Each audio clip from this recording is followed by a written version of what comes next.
Hey there everybody, coming at you today with a quick field review and first impressions video of the Kabar Potbelly.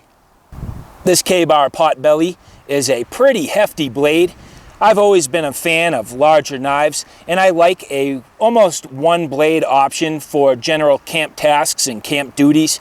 I was not necessarily in the market for this particular knife, but I saw it and I bought it. I mean, first things first, this thing is honking. It's at least 1/4 of an inch thick. Nice, big, flat grind. It's not a full flat grind, but it is a flat grind. Nice clip point design, unsharpened swedge, plenty of meat on the top of this blade so you can baton. Nice, interestingly shaped choil. Comfortable handle with these like grivery grips. I think that's what they're called. These grips are substantially grippy. I mean, it doesn't feel like there's too much in the way of slippage there. It's a nice size handle. Able to get a good quality purchase. Right off the get-go, I was kind of worried that this little hump here would bother my hands, but I find that with my hands, which are basically a large size hand, my hands fit in there really comfortably. I find that it fits right between my middle finger and my ring finger. Doesn't really bother me in a typical grip.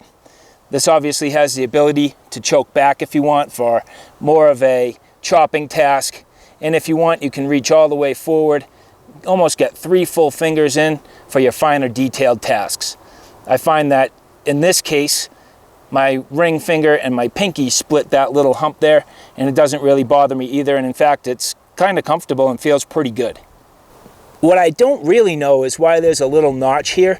I find that it might have a tendency to create a little bit of a hot spot.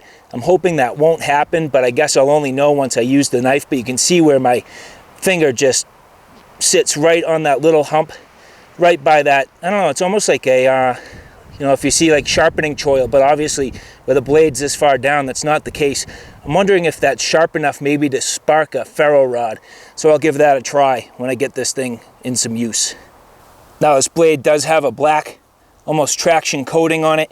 I will probably strip this at some point. You can see I have a light coating of oil on there. Even though it has the coating, I always coat my blades in a food grade grease. And so I do plan on probably stripping this as I do with most of my high carbon steels. And when I do so, I will be able to remove these handle scales. As you see, they are a bolt-on scale. So I should be able to remove these.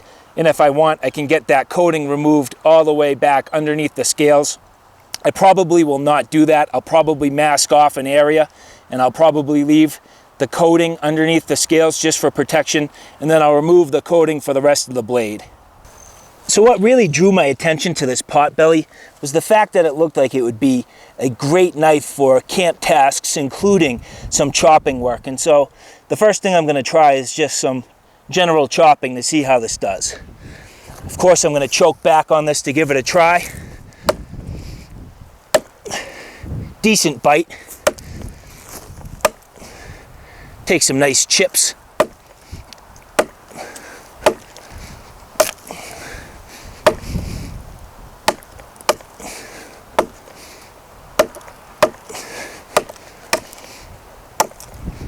Now I feel like right off the get-go this isn't biting quite as deep as I would like. I mean, this is a really hard wood. I'm not sure, I mean, actually, I shouldn't say that. It's a type of pine, but it's very dead, so it has sort of hardened off over time. There's no punk wood in this whatsoever, so it is pretty firm. So as I'm trying to strike here, I was really hoping this would bite and stick, but it's not. Maybe it's just this particular wood. So I'm going to keep giving this a try. We'll keep going at it and see what it takes for me to get through this branch here.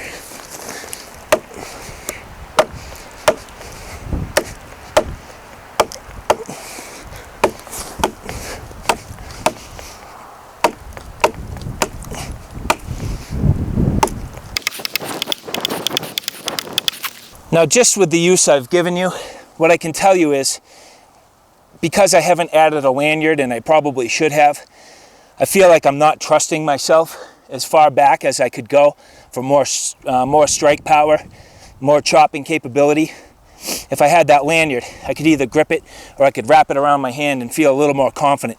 So I do find right now I'm tending to come up on the blade and use my finger to give me that security that I need.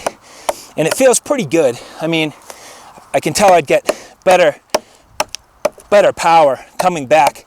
And in fact, after doing this just now with light little, careful pinpointed chops, I feel like that's getting me actually even decent results without needing to swing terribly hard. So I'm going to keep at it here a little bit more and see what this can do.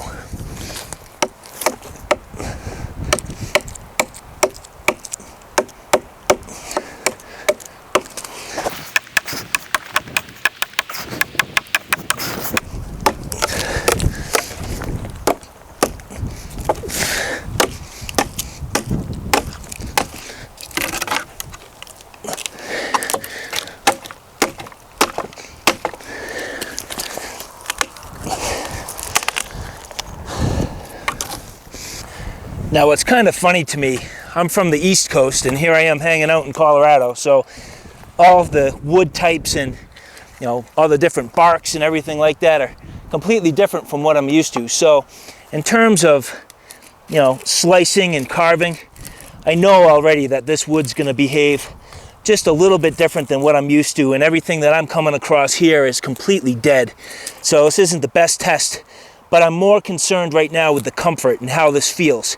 So just to show you how I'm holding the knife, I am holding this basically with my 3 fingers in the choil and my pinky on the opposite side of that little groove or mound. And so as I start to slice, I'm able to get through this bark pretty easily, and it does feel comfortable on my hand. But what I can tell already, and again, this might just be this wood, the angle of this knife is pretty difficult for me to get a real good bite here. And of course, too, like I said, I know I'm just digging through the outside of this bark and getting into the wood, and I know it's hardened off from being dead, so this isn't the best test. That's what I have in front of me, and it's what I'm going to try to use. And so, I don't know, right off the get-go, I feel like I'm struggling. I'm struggling really to find an angle that bites. What I think I need to do is probably cut this shorter and maybe baton myself something that I can use to start carving. Let me try that. All right, so given what I have, let me see if I can baton this down here.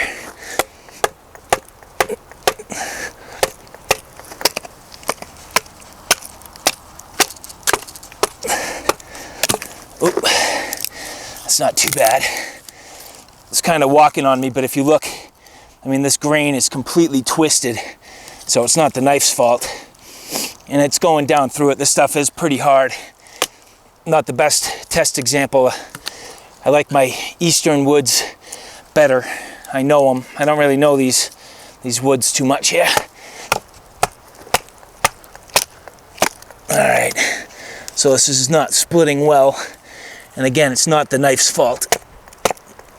I'll call it user error. There we go. All right, so now that I've split a little bit of that off, start some carving tasks here. Now that I'm into some carvable stuff. Feels pretty good. Not bad. I mean, it's carving through the bark pretty nice and getting down into some of this here. Let me give you a little straight on here. See if you can, I mean, it's not taking really any deep bites here. It's not really hogging the wood, but it is slicing pretty nice. So if you look at, some of this material coming off of here as I gather it up, you do get some nice little fine shavings and curls. So that's not too bad. Gives you at least an idea of what this is doing.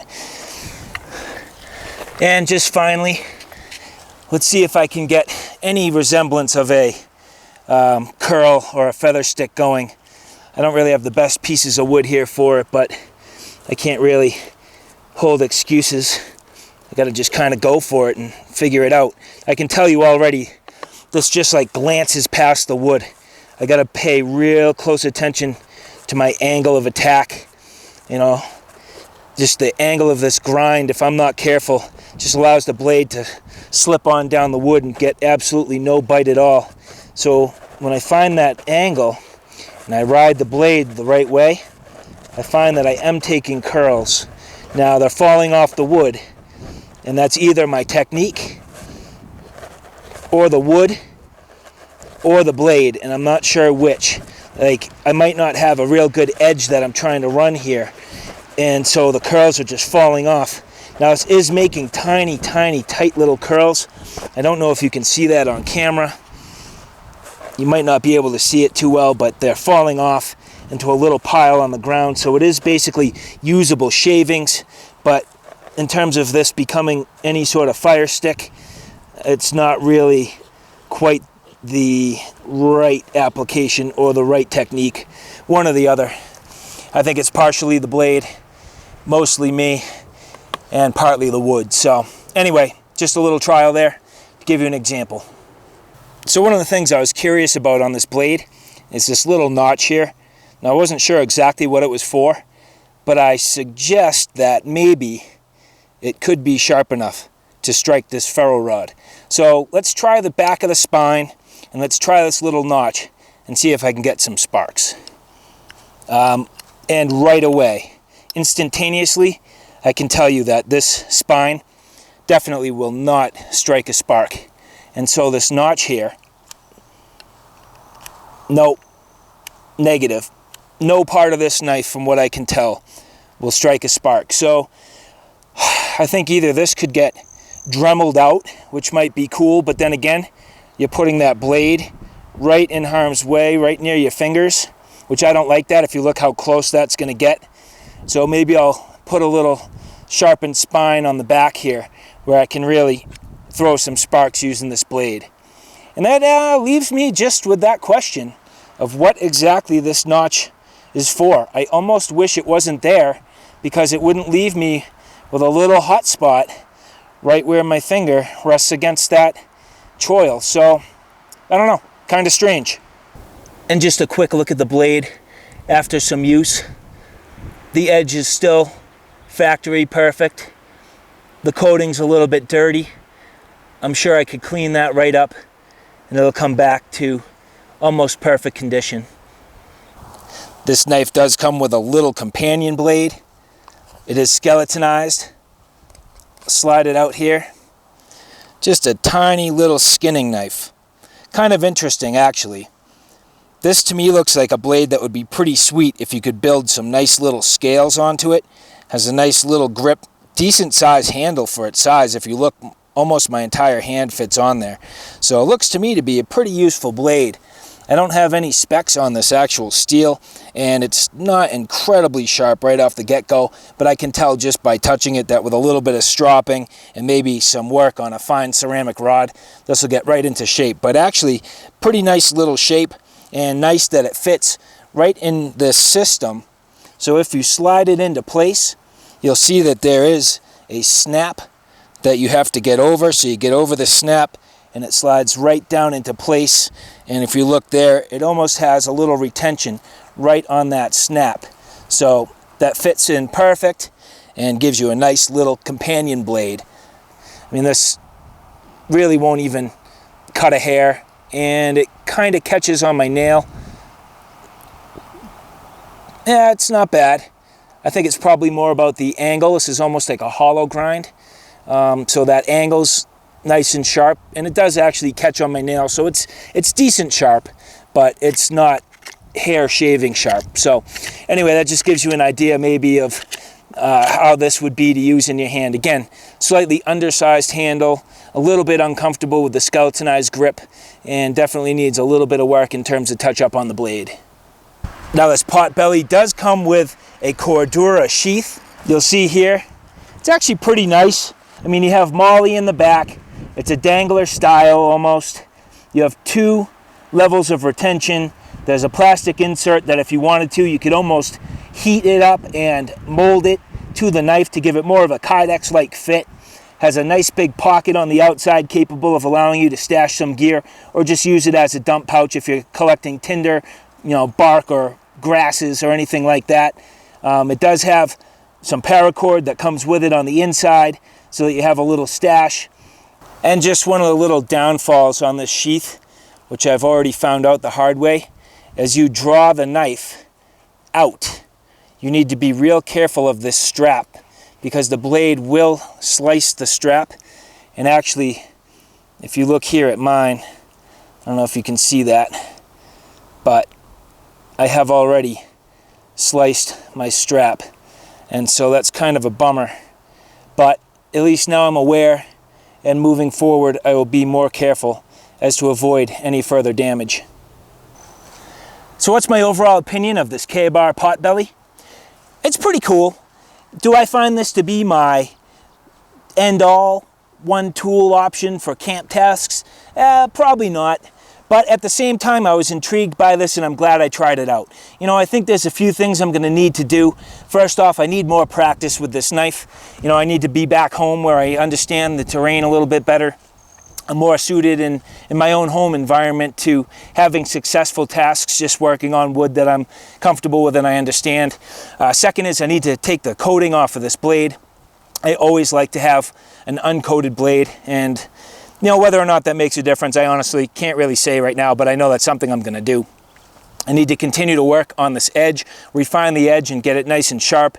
And in time, with a sharper edge and some more practice under my belt, I think I'll gain the control and understand what this blade's capable of doing a little bit better.